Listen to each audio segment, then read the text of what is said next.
Hello everyone, यहाँहरु सबैलाई यो channel Gorkhali डिजाइनरमा स्वागत छ। हजुरहरूले आजबाट म यस च्यानलमा फोटोशप CS6 को ट्युटोरियलहरु गराउन गइरहेको छु र आज चाहिँ लेसन फर्स्ट हो र हामीले फोटोशपको बेसिक इन्ट्रोडक्सन को बारेमा पढ्ने छौं। आउनुस् सुरु गरौँ। अब बेसिकली फोटोशप भनेको के हो त है, एउटा मैले सानो स्लाइड प्रिपेयर गरेको छु। आउनुस् त्यो स्लाइड अनुसार हामीले बुझ्ने प्रयास गरौँ। अब फोटोशप भनेको के हो त?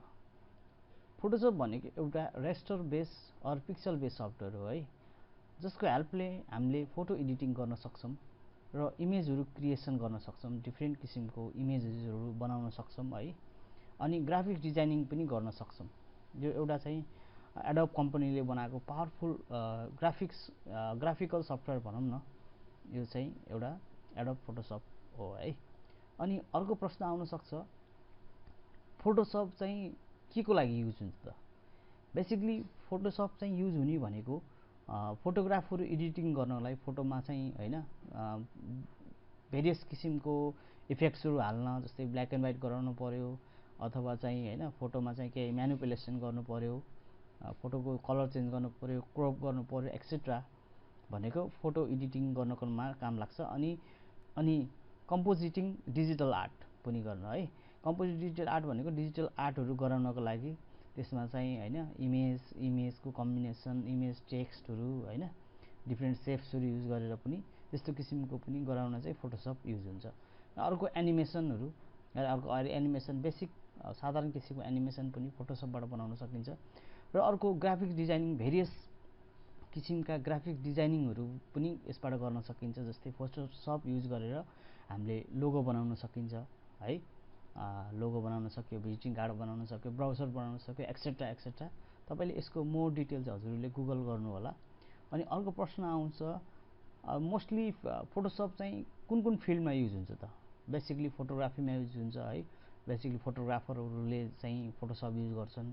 अनि ग्राफिक डिजाइनिङ फिल्ड भनेकै एकदम भास्ट फिल्ड हो है। यसमा चाहिँ ग्राफिक डिजाइनिङमा युज हुन्छ, logo design, banner design, web design etcetera. अर्को भिडियो एडिटिङमा पनि हैन, जस्तै ब्यानरहरु गराउन अथवा कभरहरु गराउन एक्सेट्रा गराउन चाहिँ युज हुन्छ। जस्तै अरूको पनि मा पनि युज हुन्छ है। ल अब चाहिँ हामीले फोटोशपको बारेमा बेसिक नलेज त हामीले बुझिसक्यौं है। अब हामीले चाहिँ सुरु गरौँ है। अब चाहिँ मेनली सुरुमा फोटोशप कसरी खोल्ने? अब फोटोशप खोल्नेको लागि अब तपाईहरुले चाहिँ फोटोशप जसरी खोल्नुस् है, यहाँ जानुस्, स्टार्टमा क्लिक गरेर यहाँनिर गएर फोटोशप भनेर हान्नुस्। यसरी गरी यहाँ गएर क्लिक गरे पनि भयो, अथवा मैले चाहिँ सजिलोको लागि मैले चाहिँ यही टास्क बारमा चाहिँ मैले प्यान गरेछु है। म यसरी खोल्छु, फोटोशप खोल्नुस्।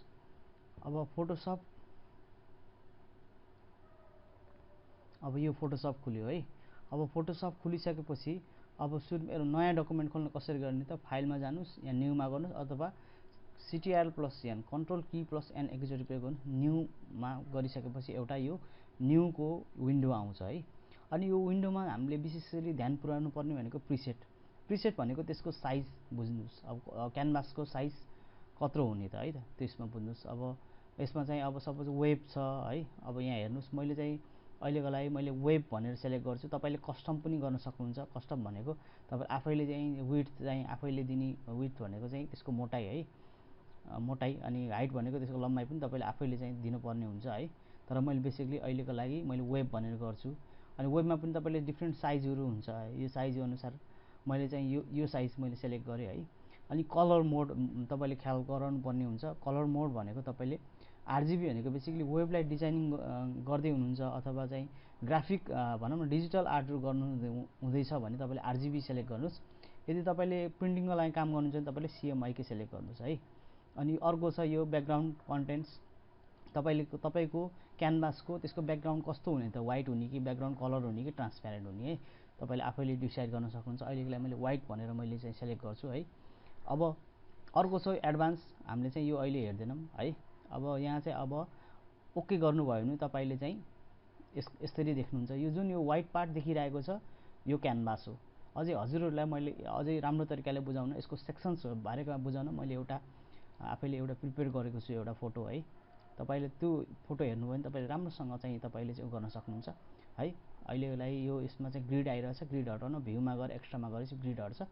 जुन यो वाइट पार्ट हुन्छ त्यसलाई हामीले क्यानभास भनिन्छ है, क्यानभास भनिन्छ। अनि यो जुन हाम्रो लेफ्ट ह्यान्ड साइड हुन्छ त्यसलाई टुलबक्स हुन्छ है।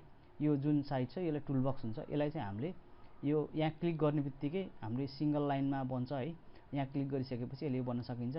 अनि हामीले यो टुल बारलाई जता पनि हामीले लएर राख्न सकिन्छ। यसलाई यतातिर गएर, तर यसको बाई डिफल्ट यसको यही हुन्छ है। यही राख्दा हजुरलाई चाहिँ बेस्ट हुन्छ। अनि चाहिँ अर्को चाहिँ आउँछ टुल बारको पनि एउटा सर्टेन अप्सन हुन्छ है। माथि र छ नि यो अप्सन बार भनेको, यो सेक्सन भनेको अप्सन बार हो। तपाईले अब यहाँनिर हेर्नुस्, अब यसको यो अप्सन छ, यसको चाहिँ जुन यो मुभ टुल हो यसको अप्सनमा छुट्टै छ। फेरि तपाईले यो म्याजिक वाइन्डको छुट्टै छ है। डिफ्रेन्ट किसिमको अप्सन आउनु भनेकोले हामीले यसलाई चाहिँ अप्सन बार भनेर बुझ्दा हुन्छ। अनि यसको जुन यो टप छ, टप माथिको, त्यसलाई हामीले मेनु बार भनेर बुझिन्छ है। त्यो मेनु बार हो। अनि अर्को छ डकुमेन्ट ट्याब भन्ने। कसरी बुझ्नु छ नि, यो अहिले खुलिरहेको हामीले सुरुमा खोलेको डकुमेन्ट यो ब्ल्याङ्क छ। अब सेकेन्डमा खोलेको डकुमेन्ट चाहिँ यो हो। हामीले यसरी चाहिँ हामीले चाहिँ डिफ्रेन्ट किसिमको डकुमेन्टहरू हामीले स्विच गर्न सकिन्छ है। अनि अर्को हुन्छ तपाईको यता साइडमा हुने भनेको, तपाईको यो राइट ह्यान्ड साइडमा हुने भनेको प्यानल सुरु हो है। यो प्यानलको हामीले पछि फ्युचर भिडियोहरुमा हामीले यसको बारेमा पनि बुझ्नेछौँ। अर्को छ अनि तपाईको जुम लेभल बढाउन। तपाईले जुम लेभल चाहिँ यसरी चाहिँ यहाँनिर गएर अहिले 60 मा छ, मैले 150 गरे भने चाहिँ यहाँ तपाईले भ्यालु दिनुस्। भ्यालु दिएपछि तपाईको जुम लेभल हुन्छ। अब जुम लेभल त गरियो। अब क्यानभासलाई मुभ गर्ने कसरी त? मुभ भनेको यताउता लानको लागि तपाईले यो स्पेस बार प्रेस गरिरहनु र यता तपाईले गर्नुभयो भने है, यताउता गर्नुभयो भने त्यो तपाईको क्यानभास चाहिँ मुभ हुन्छ। अनि तपाईले जुम इन गर्न चाहिँ तपाईले कन्ट्रोल र प्लस च्याप्नुस्, जुम इन हुन्छ। जुम आउट गर्न कन्ट्रोल माइनस च्याप्नुस् है। अनि अर्को छ फेरि अर्को त्यही जुमै गर्न अल्ट प्रेस गरिराखेर तपाईले माउसको स्क्रोल गर्नुस्, तपाई जुम इन हुन्छ। फेरि माउस स्क्रोल डाउन गर्नुस्, के हुन्छ त्यो जुम आउट हुन्छ है। अनि ल अब अर्को, अब हामीले बेसिकली आशा छ यहाँले बुझ्नुभयो होला मैले बुझाउन खोजेको कुराहरू। अब अर्को सेक्सन छ हामीले अब कसरी डकुमेन्ट सेभ गर्ने। अहिले एक्जाम्पलको लागि मैले चाहिँ एउटा चाहिँ यो स्क्वायर गराएँ, मैले ल स्क्वायर गराएँ। अब स्क्वायर गराइसकेपछि स्क्वायर बनेछ।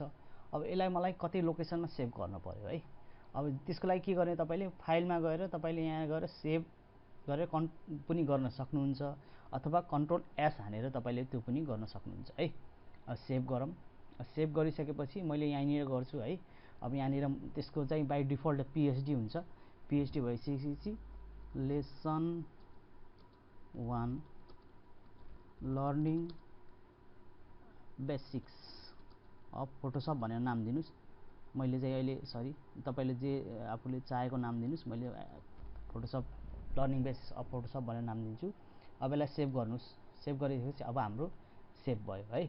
अब त्यसलाई चाहिँ कसरी खोल्ने त अब है, तपाईलाई त्यो पनि प्रश्न चाहिँ आउन सक्छ। त्यसको लागि तपाईले यसलाई क्लोज गर्नुस् र हामीले कहाँ सेभ गरेको थियौँ, हामीले लेसन 1 इन्ट्रोडक्सन भन्नेमा सेभ गरेको थियौँ।